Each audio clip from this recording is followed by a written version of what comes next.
Good morning my dear students. Class 10th के student के लिए पहला चैप्टर जो है वो केमिकल रिएक्शन और इक्वेशन का है, उसे हम लोग स्टडी करेंगे, पढ़ेंगे। When chemical change occurs we say that a chemical reaction has taken place. जब केमिकल चेंज रासायनिक परिवर्तन होता है तो हम कहते हैं केमिकल रिएक्शन हुआ है। In a chemical reaction following observations take place. Chemical reaction के दौरान निम्नलिखित चीज पाए जाते हैं: change in state, change in colour, evolution of a gas, change in temperature. कहने का मतलब है वैसा रिएक्शन जिसमें स्टेट अवस्था में परिवर्तन हो, सॉलिड, लिक्विड, गैस, यही जो है 3 फिजिकल स्टेट है। सॉलिड, लिक्विड, गैस के अवस्था में परिवर्तन हो, रंग में परिवर्तन हो, गैस उत्पन्न हो, चेंज इन टेम्परेचर नहीं तो तापमान में बदलाव हो, तो ऐसा रिएक्शन जो है केमिकल रिएक्शन कहलाएगा। ठीक है, अभी मैंने आपको बताया केमिकल रिएक्शन के दौरान केमिकल चेंज होता है। केमिकल चेंज और फिजिकल चेंज से आप लोग परिचित हैं। केमिकल चेंज में क्या होता है? केमिकल चेंज में एक नए पदार्थ का निर्माण होता है जो अपने मूल पदार्थ से पूरी तरह से भिन्न होता है। जैसे दूध से दही बनता है, दही का फॉर्मेशन हुआ है दूध से, लेकिन अपने मूल पदार्थ दूध से पूरी तरह भिन्न है, तो हम दही से दूध को नहीं प्राप्त कर सकते। तो अब तो आपको समझ में आ गया होगा केमिकल चेंज वैसा परिवर्तन जिसमें नया पदार्थ का फॉर्मेशन हो, उसका जो क्वालिटी हो, उसका गुण जो हो मूल पदार्थ से बिल्कुल भिन्न हो और इसको रिवर्स नहीं किया जा सके। कहने का मतलब इससे जो है मूल पदार्थ हम प्राप्त नहीं कर सकते। नया पदार्थ जो बना है उससे हम मूल पदार्थ प्राप्त नहीं कर सके। इन सारे चेंजेज को हम केमिकल चेंज कहेंगे। केमिकल रिएक्शन है क्या? इतना तो हम समझ गए कि जब केमिकल चेंज होता है तब केमिकल रिएक्शन उत्पन्न होता है। मतलब केमिकल रिएक्शन होने के लिए केमिकल चेंज का होना जरूरी है। साथ ही साथ हम ये भी जान गए कि केमिकल रिएक्शन का क्या क्या विशेषता है। मतलब स्टेट में चेंज हो, कलर में चेंज हो, गैस उत्पन्न हो, टेम्परेचर में चेंज हो किसी रिएक्शन के दौरान, तो ये सारे जो है केमिकल रिएक्शन को बतलाते हैं। मतलब केमिकल चेंज को बतलाते हैं। केमिकल चेंज में क्या? केमिकल रिएक्शन हुआ। ठीक है, केमिकल रिएक्शन है क्या? It is a process in which one और मोर सब्सटेंसेस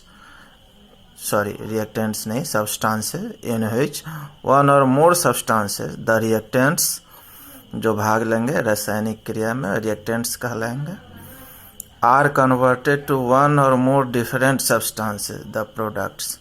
जो नया पदार्थ बनता है वो प्रोडक्ट कहलाता है। ध्यान से सुनिए और समझिए। जो पदार्थ भाग लेंगे केमिकल रिएक्शन में रिएक्टेंट कहलाएंगे, और जो पदार्थ बनेंगे वो प्रोडक्ट कहलाएंगे। केमिकल रिएक्शन है क्या? यह ऐसी प्रक्रिया है जिसमें एक या एक से अधिक पदार्थ जो है दो या दो से अधिक, मतलब एक या एक से अधिक भिन्न पदार्थों में बदलते हैं। मतलब एक या एक से अधिक भिन्न नए पदार्थ प्राप्त होते हैं हमें। ठीक है, केमिकल रिएक्शन तो आप लोगों ने समझ लिया। आपको ये भी जानना चाहिए, समझना चाहिए कि केमिकल रिएक्शन जो है, ठीक, क्या वह हम अपने दैनिक जीवन में देख पाते हैं कि ना? हाँ, बिल्कुल। हम अपने आसपास ही कई सारी चीज़ों पे नज़र देंगे, कई सारी चीज़ों पे गौर करेंगे तो हम पाएंगे केमिकल रिएक्शन जो है हमारे आसपास ही होते हैं, हमारे दैनिक जीवन में, डेली लाइफ में। ये आप लोग एनसीईआरटी का चैप्टर 1 है ना, केमिकल रिएक्शन एंड इक्वेशन। यहाँ देखिए ऊपर में ही एग्जाम्पल लिखे हुए हैं कुछ। ये सारे एग्जाम्पल जो हैं केमिकल रिएक्शन के एग्जाम्पल हैं। पहला क्या है? Milk is left. थोड़ा सा हम वीडियो को जूम करेंगे। Milk is left at room temperature during summers. दूध को कमरे के तापमान पर गर्मियों के दौरान छोड़ दिया जाता। कमरे का तापमान क्या? आप जहाँ पे रह रहे हैं वहाँ का जो टेम्परेचर है वही रूम टेम्परेचर है। रूम टेम्परेचर मतलब हमारे कमरे का तापमान। तो सिंपल, हम जहाँ रह रहे हैं, हमारा कमरा जहाँ है, वो जो टेम्परेचर है, नॉर्मल जो इन्वायरमेंट का टेम्परेचर है, वही रूम टेम्परेचर है। तो गर्मियों में जब हम दूध को छोड़ देते हैं तो क्या होता है, दूध फट जाता है, ठीक है। तो यह जो है केमिकल रिएक्शन का उदाहरण है। आयरन तवा pan nail is left expose to humid atmosphere. नमी वाले वातावरण में, वैसे वातावरण में जहाँ पे पानी हो, उसमें जो है लोहे के तवा को, लोहे के पैन को, नेल को, सबको खुला छोड़ दिया जाता है। तब क्या होता है, मतलब केमिकल रिएक्शन, मतलब केमिकल रिएक्शन जो है यह उत्पन्न होता है। यह घटना जो है बतलाता है कि आयरन तवा पेन नेल में जो है जंग लग जाता है, ठीक है। तो दूसरे शब्दों में कह सकते हैं कि रस्टिंग ऑफ आयरन में जो जंग लगना है, यह केमिकल चेंज का उदाहरण, मतलब यह केमिकल रिएक्शन है। Grapes get fermented. अंगूर को जो तैयार किया जाता है, मतलब अंगूर से शराब, कोल्ड ड्रिंक इत्यादि जो तैयार किए जाते हैं, उनका अंकुरन किया जाता है। तो यह जो है केमिकल रिएक्शन का एग्जाम्पल। फूड इज कुक्ड, भोजन का पकना, भोजन जो हम लोग घर में प्रतिदिन बनाते हैं, यह भी केमिकल रिएक्शन का उदाहरण है, क्योंकि इसमें केमिकल चेंज होता है। Foods gets digested in our body, हमारे शरीर में जो भोजन पचता है वह भी केमिकल रिएक्शन का उदाहरण है। वे रिस्पायर, हम लोग जो सांस लेते हैं, यह भी जो है केमिकल रिएक्शन का उदाहरण है। अब तो आपको आसानी से केमिकल रिएक्शन समझ में आ गया होगा कि केमिकल रिएक्शन जो है हमारे लिए कोई नया चीज़ नहीं है। हम लोग अपने डेली लाइफ में ही कई सारे उदाहरण को देखते हैं, कई चीज़ों पे हम गौर करते हैं तो पाते हैं वैसे भी जो केमिकल रिएक्शन के उदाहरण है। क्यों? क्योंकि उसमें केमिकल चेंज होता है। चलिए आगे हम लोग ध्यान देंगे। अभी हमने आपको प्रोडक्ट और रिएक्टेंट के बारे में बताया। The substances that undergo or take part in the chemical reaction are the reactants, वैसे पदार्थ जो रासायनिक क्रिया में भाग लेते हैं, रिएक्टेंट्स कहलाते हैं। The new substance form during the reaction is the product. रासायनिक क्रिया के दौरान जो नया पदार्थ फॉर्म होता है, बनता है, उसे हम लोग प्रोडक्ट कहते हैं। क्या कहते हैं? उसे हम लोग प्रोडक्ट कहते हैं, ठीक है। चलिए आगे हम लोग पढ़ें, आगे समझे, ठीक है। Chemical equation is the symbolic representation of A chemical reaction in the form of symbols and formula. Symbol और फार्मूला के रूप में केमिकल इक्वेशन जो है, ठीक, इसको हम रिप्रेजेंट करते हैं। केमिकल इक्वेशन है क्या? फिर से समझिए, केमिकल रिएक्शन को सिंबल और फार्मूला के द्वारा हम रिप्रेजेंट करते हैं, ठीक है। केमिकल रिएक्शन को सिंबल और फार्मूला के द्वारा जो रिप्रेजेंट करते हैं, इसी प्रोसेस को सम्मिलित रूप से हम लोग केमिकल इक्वेशन कहते हैं। Chemical equation is of two types. Chemical equation दो टाइप का है। पहला अनबैलेंस्ड और skeletal chemical equation. Unbalanced chemical equation को स्केलेटल इक्वेशन भी कहते हैं। इसमें रिएक्टेंट और प्रोडक्ट में नंबर ऑफ एटम सेम नहीं रहता। आप काउंट कीजिएगा, जो भी एलिमेंट भाग लेते हैं रिएक्टेंट में, प्रोडक्ट में, जो भी एलिमेंट हैं, कंपाउंड हैं, उनमें नंबर ऑफ एटम सेम नहीं होगा, ठीक है। सेकेंड है बैलेंस्ड केमिकल इक्वेशन, ठीक। चलिए आगे चलिए। तो एक चीज याद रखिएगा केमिकल रिएक्शन और इक्वेशन में, पहला ये है कि remember mass can neither be created not destroyed in a chemical reaction. Thus the number of atoms of each element remains the same before and after a chemical reaction. Chemical reaction होता है तो मास, द्रव्यमान, ना तो हम बना सकते हैं ना ही नष्ट कर सकते हैं। अतः प्रत्येक एलिमेंट का जो नंबर ऑफ एटम है वह केमिकल रिएक्शन के पहले और केमिकल रिएक्शन के बाद वह समान रहता है। नंबर ऑफ एटम को हम काउंट करेंगे, हम पाएंगे कि समान है, ठीक है। तो आपको अब तो समझ में आ गया होगा कि हम लोग बैलेंस्ड केमिकल, हम लोग किसका स्टडी करते हैं, हम लोग किसका अध्ययन करते हैं? बैलेंस्ड केमिकल इक्वेशन का लिखा हुआ भी है, बैलेंस्ड केमिकल इक्वेशन, इसका हम लोग स्टडी करते हैं। यह हमारे लिए लाभदायक है। अनबैलेंस्ड और स्केलेटल केमिकल इक्वेशन यह हमारे लिए यूजफुल नहीं है। इसका हम लोग अध्ययन नहीं करते। ठीक है, चलिए आगे ध्यान दीजिए।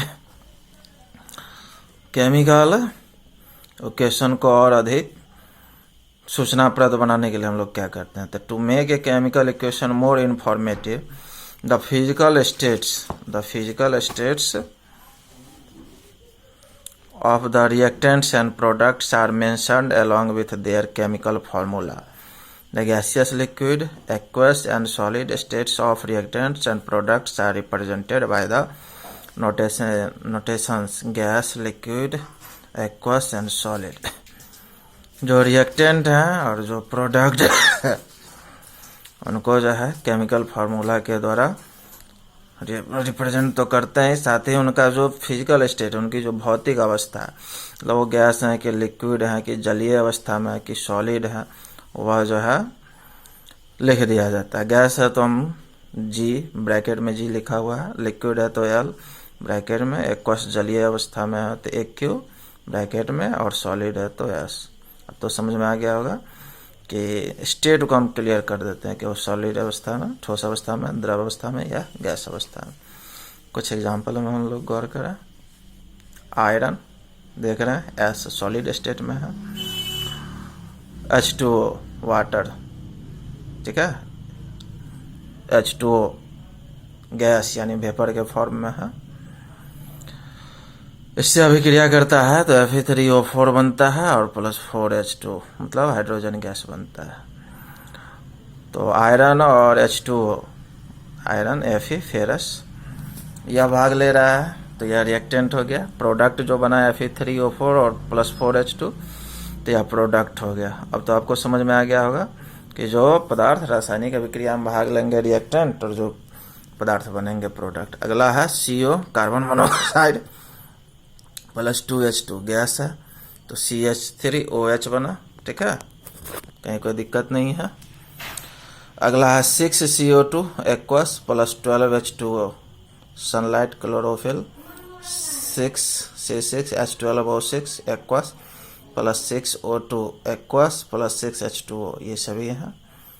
ठीक है, तो कहने का मतलब ये सभी क्या है, ये सभी जो है बतलाते हैं कि केमिकल रिएक्शन है। Types of chemical reaction, chemical reaction कितने प्रकार के होता है।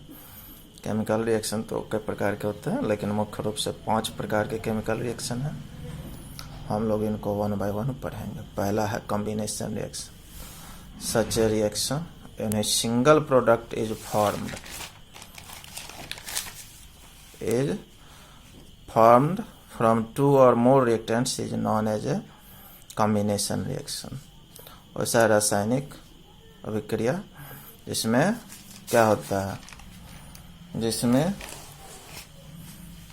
एक सिंगल प्रोडक्ट, मतलब प्रोडक्ट के रूप में एक ही पदार्थ का, प्रोडक्ट के रूप में एक ही प्रोडक्ट के, स्पष्ट रूप से यहाँ देख लीजिए। Such a reaction in which a single product is form.